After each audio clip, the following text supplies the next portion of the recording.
ప్రముఖ టాలీవుడ్ సీనియర్ నటులు శ్రీ కోట శ్రీనివాసరావు గారు జూలై 13 తెల్లవారుజామున 4 గంటలకు తుదిశ్వాస విడిచారు.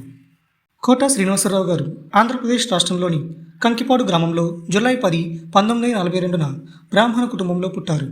ఈయన తండ్రి కోట సీతారామాంజనేయులు గారు వైద్య వృత్తిలో ఉండేవారు. విలక్షణ పాత్రలకు పెట్టిన పేరు కోట. విలన్ పాత్రలైన కామెడీ పాత్రలైన తనదైన నటనతో సహజత్వంగా నటించి 4 దశాబ్దాల పాటు ప్రేక్షకులను అలరించారు. ఈయన ఇప్పటి వరకు 750 పైగా సినిమాలలో నటించారు. ఈయన తెలుగుతో పాటు తమిళం, మలయాళం, కన్నడ, హిందీ భాషల్లో కూడా నటించారు. ఈయన చివరిగా నటించిన సినిమా కబ్జా. కోటగారి సినీ ప్రస్థానం 1978లో ప్రాణం ఖరీదు అనే సినిమాలో చిన్న పాత్రతో మొదలైంది. ఆ సమయంలో కోటగారు SBI బ్యాంకులో ఉద్యోగం చేస్తూనే నాటకాలలో ప్రదర్శనలు ఇచ్చేవారు.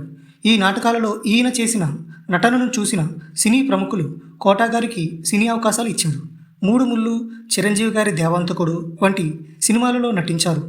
1985లో వచ్చిన ప్రతిఘటన సినిమాలో ఈయన పోషించిన రాజకీయ నాయకుడి పాత్రకు మంచి విలన్గా గుర్తింపు వచ్చింది. ఆ తర్వాత వచ్చిన ఆహనా పెళ్ళంట సినిమాలో పిసినారి లక్ష్మీపతి పాత్ర, రేపటి పౌరులు సినిమాలలో అవినీతి పోలీస్ పాత్రలకు వచ్చిన ఆదరణ వలన సినీ అవకాశాలు బాగా పెరిగాయి. విక్టరీ వెంకటేష్ గారు నటించిన గణేష్ సినిమాలో కోటగారు చూపించిన విలనిజానికి అందరూ భయపడ్డారు.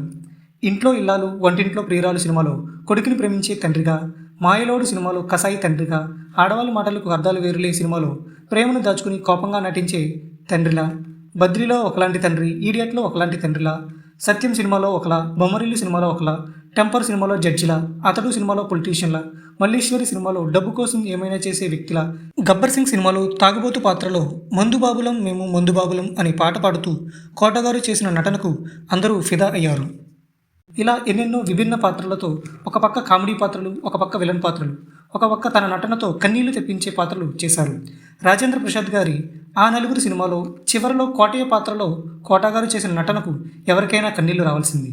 ఇలా ఎన్నెన్నో సినిమాలలో నటించి మనల్ని అలరించిన కోటగారు ప్రస్తుతం భౌతికంగా మన మధ్యలో లేరు అనే వార్తకు యావత్తు సినీ ప్రపంచం దుఃఖిస్తుంది. ఈ వీడియో మీకు నచ్చినట్లయితే తప్పకుండా లైక్ చేయండి.